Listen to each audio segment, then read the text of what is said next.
ভাবতে পারো, মাটি খুঁড়তে গিয়ে হঠাৎ বেরিয়ে এলো আসল সোনার খনি। কিন্তু সেই সোনাই হয়ে গেল মৃত্যুর কারণ। বৃদ্ধ লিও পাহাড়ে খুঁড়ছিল পুরনো ল্যান্ডমাইন সরানোর জন্য।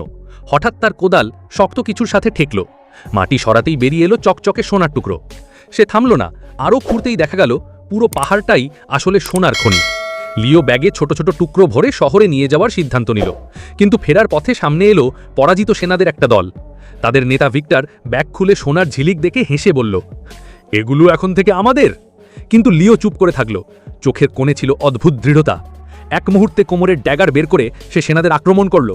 বিদ্যুৎ গতির মতো আঘাতে একজনের হাঁটু ভেঙে দিল, অন্যজনকে ঢাল হিসেবে ব্যবহার করে গুলিও ঠেকিয়ে দিল। কিন্তু দূর থেকে গর্জন করে এলো ট্যাঙ্ক আর মেশিনগান। গোলাগুলি বৃষ্টি হয়ে নামতেই লিও দৌড়ে গেল নদীর দিকে, আর এক লাফে ডুবে গেল গভীর পানিতে। সেনারা হেসে উঠল, শেষ, এবার আর সে ফিরে আসবে না।